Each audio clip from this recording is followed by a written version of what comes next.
I'm Madison, 37 years old, an elite ghost operative that even my own father doesn't know exists. At Fort Liberty's glass house, amidst 450 senior officials, the smell of burnt static and suffocating silence filled the room as my father, General Christopher, laughed right in my face. He pointed a finger, his voice booming across the auditorium. "Sit down, Major. Stick to the logistics and leave the strategic briefing to the real officers. Don't embarrass this family any further." He had no idea that the man who just entered, Colonel David, wasn't there for him. He was looking for me. My code name wasn't Assistant. It was Ghost 13. My father was about to learn the price of arrogance. Drop a comment and let me know where you're listening from and what time it is for you right now. I'd love to know who's part of our community. The general's laughter rippled through the auditorium like a shockwave. To the 450 officers in the room, it was the sound of absolute authority. To me, it was just another line item on a balance sheet of debt he could never repay. He didn't just tell me to sit down. He tried to delete me in front of the very people I had spent the last decade protecting. "Major," he barked, his face flushing a dangerous shade of red. "Did you not hear me? Sit down." In a normal world, a daughter would shrink. She would feel the heat in her cheeks and the sting in her eyes. But my world isn't normal. I haven't been little Madison for a very long time. I am an operative. I deal in variables, trajectories, and outcomes. Anger wasn't loud this time, it was clinical. I didn't sit, I kept standing, my spine a rigid line of military discipline. I didn't even look at my father. My eyes were locked on Colonel David, who stood 10 feet away from the stage. David didn't laugh. He didn't even blink. He was assessing me with the same cold, professional gaze we'd shared in a high-altitude jump over the Bering Strait. I saw the slight tilt of his head. It was a silent green light. The contract was signed. While my father turned to the room, offering an apologetic, patronizing chuckle to his peers, I reached into my side pocket. My fingers found the edges of my encrypted tablet. It felt like cold glass and power. I didn't need to yell to be heard. I just needed a signal. With 3 deliberate taps, I initiated a level 7 SAP Omega lockout. In the military, power isn't just about the stars on your shoulder, it's about access. My father thought he owned the glass house. He thought he owned the very air we were breathing. But at 12 minutes past 2 in the afternoon, I officially revoked his need to know. On the massive screens behind him, the humming blue interfaces of his private command server flickered and died. The status lights turned a sharp, accusatory red. I hadn't just walked out. I had effectively blinded his entire command center. Every file, every encrypted communication, every mission he'd used to build his reputation was now behind a wall he didn't have the clearance to climb. He was still talking, still making his little joke about how his admin girl tended to overstate her importance. When I stepped out of the row, I didn't ask for permission. I didn't offer an excuse. I just walked. The sharp click of my dress shoes against the steel floor was the only thing heard in the sudden silence as the screens went dark. It was a rhythmic, heavy sound, a death knell for his ego. I passed the rows of officers who had just been snickering. They didn't laugh now. They watched me with a mixture of confusion and growing dread. I reached the center aisle and walked straight past the general. "Madison!" he hissed, grabbing for my arm. I didn't flinch. I didn't even slow down. I just kept my eyes on the double doors at the back of the theater. This wasn't a breakdown. It was a balance sheet. And for the first time in 32 years, I was the one collecting. I stepped out of the glass house and into the blinding sun of the tarmac. The smell of jet fuel hit me, the scent of freedom. Behind me, the auditorium was a tomb of silent screens, and a general who had no idea he'd just been fired by his own daughter. I stood on the tarmac, the heat rising from the asphalt in shimmering waves that looked like the distorted memories currently clawing at the back of my mind. For most people, jet fuel is a toxic smell. But to me, it was the only thing that felt honest. It didn't lie like my father. It didn't pretend to be something it wasn't. I'd spent my entire life as a silent investor in my father's version of family. He treated our relationship like a subscription service where I footed the bill and he collected the premium benefits. I thought about the attic in our old house in Northern Virginia. It smelled like mothballs and the suffocating scent of wood polish. When I was 12, I came home from the ROC summer camp with a target sheet so precise the grouping looked like a single, jagged puncture. I was proud. I was a child looking for a crumb of validation. My father didn't even look up from his drink. He just sneered and told me that guns are for men, and he took my blue ribbons and told me to hide them. He said, war is blood, and you don't have the stomach for it. So I hid them. I shoved my excellence into an old Nike shoebox and pushed it into the darkest corner under my bed, gathering dust with the monsters I was learning not to fear. That was the beginning of the cost of silence. It wasn't just about military secrecy, it was a psychological tax. My father didn't just ignore my achievements, he laundered them. 3 years ago, after I spent 14 hours prone in a drainage ditch in Georgia, mud seeping into my pores until I couldn't feel my own skin, I earned my place in the unit. But on the official record that crossed his desk, my tactical successes were diverted to my brother, Justin. He needed the optics for his promotion to captain, my father had argued. He told me I was a ghost, and therefore, I didn't need the credit. My blood and sweat became Justin's medals. My genius became his career advancement. There is a specific kind of weight to professional invisibility. It's carrying the burden of being a tier 1 asset, while your own blood treats you like an administrative error. My father believed he had shamed me into silence. He didn't realize he was actually training me. He taught me how to move without a sound, how to exist without a footprint, and how to wait for the perfect moment to strike. He wanted a shadow he could control. He forgot that shadows are only cast by a light, and I was about to turn his lights off forever. Back in the glass house, the air was thick with the smell of ozone, and my father's mounting hysteria. I wasn't there to see it, but I could hear the echoes of his collapse through the encrypted comms I still monitored. He didn't stop to reflect. He didn't wonder if he'd finally pushed his daughter past her breaking point. Narcissists don't do introspection. They do damage control. To him, my exit wasn't a loss of a child. It was the malfunction of a tool he thought he owned. He spent the first 10 minutes screaming at the empty screens, demanding the IT specialists fix the blackout. When they told him the lockout was hard-coded and originating from a level 7 authority, he turned his rage on Colonel David. I listened to the recording of him trying to pull rank, threatening to have David scrubbing latrines in Alaska for interfering with family business. It was a masterclass in desperation. He was a 3-star general who had forgotten that in my world, stars don't mean a thing if you don't have the need to know. This was the narcissistic shadow in full effect. My father wasn't just angry that I had left, he was terrified because for a split second, he had seen the truth. He knew that my rank was made in the dirt and blood of real-world operations, while his was built on the sanitized optics of golf courses and political favors. My competence was a threat to his carefully constructed facade. If the admin girl was actually a tier 1 operative, then his entire narrative of superiority was a lie. My phone started vibrating in my gear bag. It didn't stop. 20 missed calls in less than an hour. I didn't answer. I didn't need to.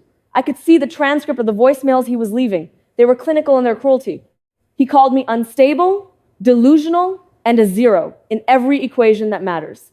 He even drafted an official memorandum for my personnel file, preemptively labeling me as administratively incompetent. He was trying to burn my career to the ground before I could ever stand in a spotlight he didn't provide. He wasn't protecting a legacy. He was defending a throne made of my stolen achievements. He threatened David with a court-martial, proving that his loyalty was never to the mission or the uniform, but to his own ego. He wanted a daughter who would fetch him gin and tonics until the day he retired. What he got was a ghost that had finally decided to haunt him. Anger wasn't loud for me anymore. It was a balance sheet, and my father was deep in the red. The transition from family drama to national security asset happened with the cold, metallic precision of a bolt sliding into a chamber.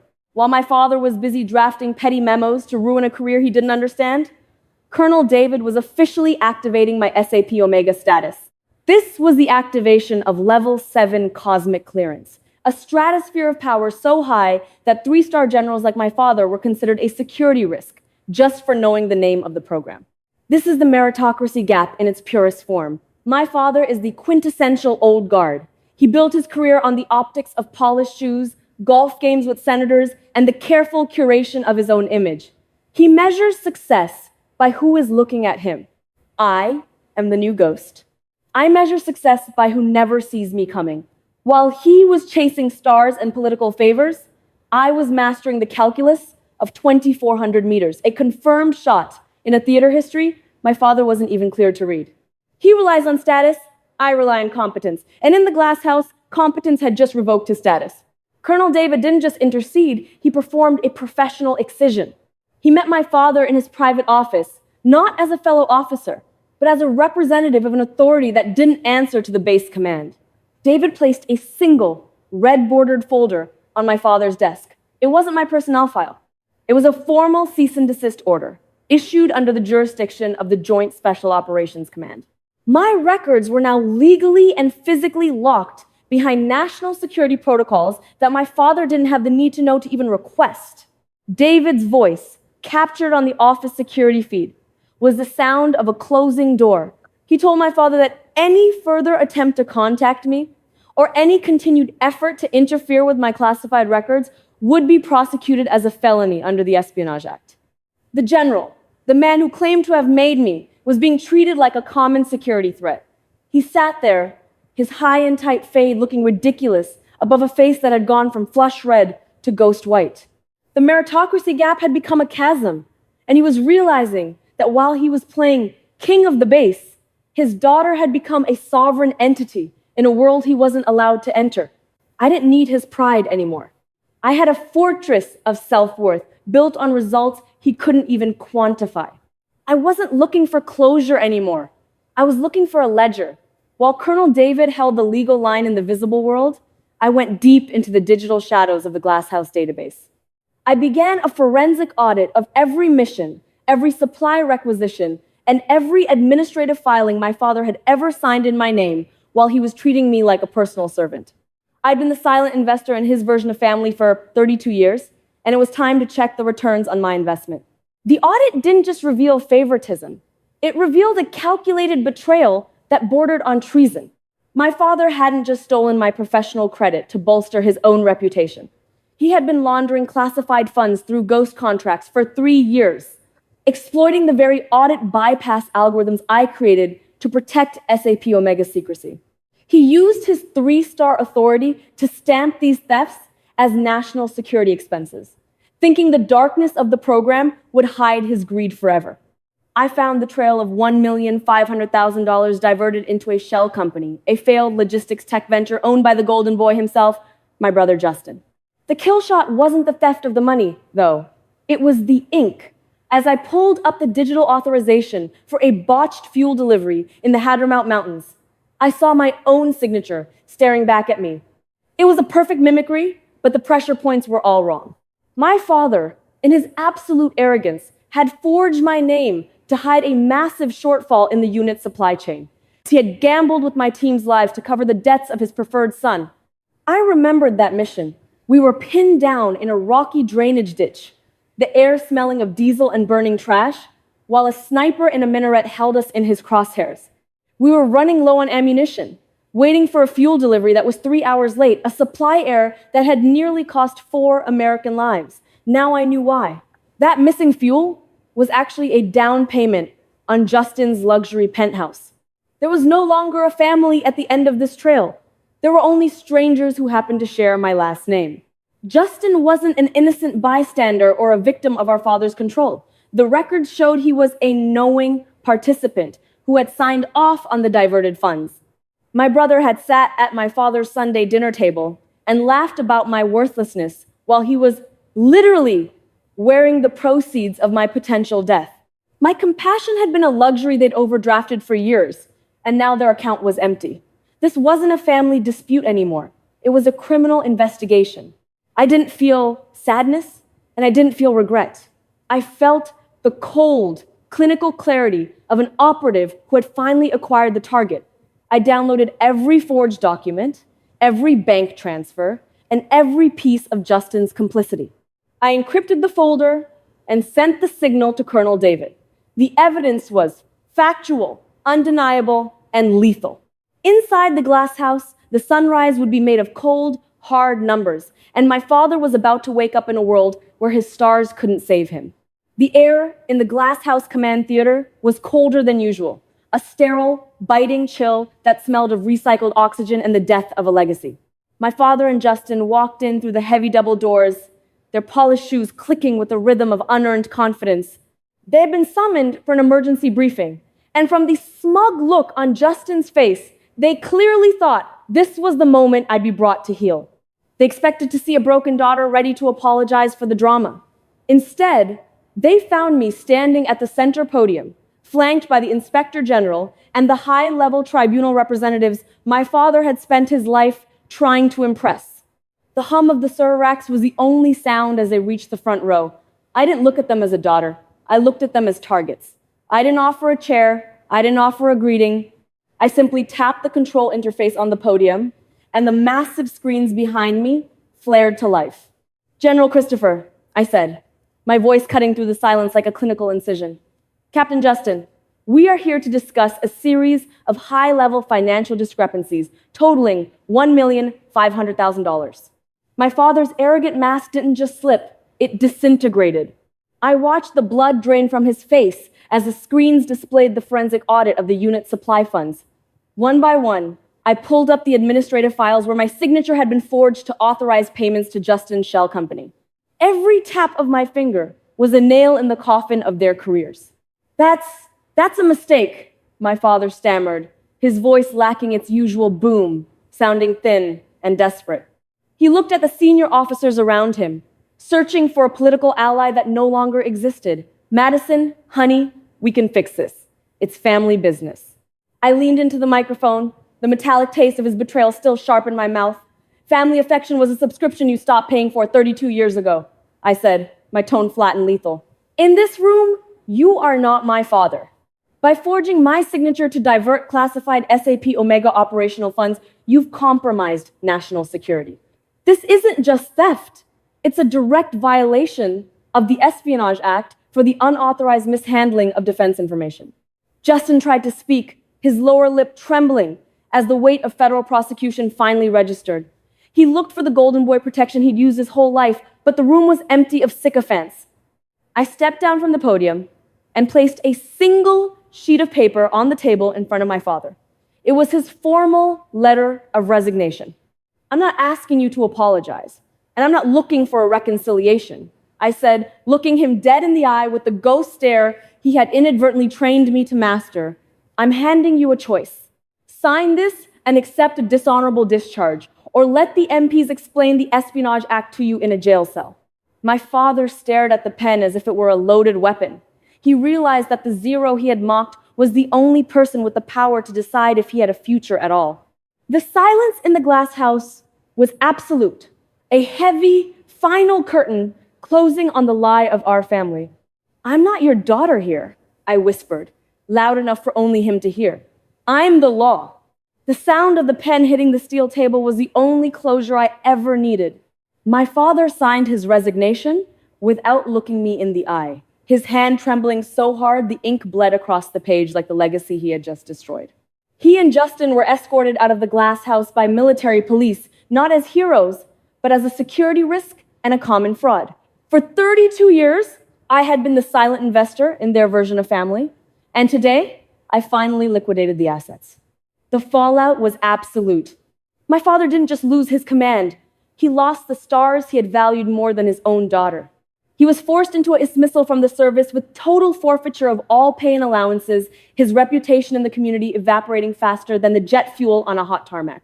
Justin's trial for the misappropriation of $1,500,000 became a matter of public record, a clinical ending for the golden boy who had built his life on my stolen achievements. 3 months later, I stood in the same auditorium at Fort Liberty, but the atmosphere had shifted entirely. The smell of burnt coffee was gone, replaced by the scent of fresh-cut lilies, and the electric hum of a unit that finally had the leadership it deserved. I wasn't sitting in the back row anymore. I was on the stage. Colonel David stood before me, his expression one of grim, professional respect. As he pinned the silver oak leaves of a lieutenant colonel onto my collar, I didn't feel a surge of pride or a need to brag. I felt peace. I had earned this rank in the mud of Georgia and the dust of Yemen, and I didn't need a general's permission to wear it. That afternoon, I walked into my new office as the commander of Task Force Omega. I sat at my desk and looked at the empty glass display case in the corner. I reached into my bag and pulled out the old Nike shoebox that had lived under my bed for 2 decades. I didn't hide it in the dark this time. I took out the blue ribbons and the faded shooting certificates, the evidence of a girl who had been great long before the world was allowed to see her. I placed them in the glass case, a permanent reminder that my value was never a gift my father gave me. It was a fortress I had built myself. I walked out onto the tarmac one last time as the sun began to set, painting the sky in a piercing, endless blue. The rotors of my command bird were already spinning, cutting the air with the promise of new missions and honest enemies. I wasn't little Madison, and I wasn't even Ghost 13 anymore. I was the author of my own story, and for the first time in my life, I was flying free. If you've ever had to build your own fortress after being torn down, type "I am the commander" in the comments. Don't forget to like and subscribe for more stories of justice and resilience.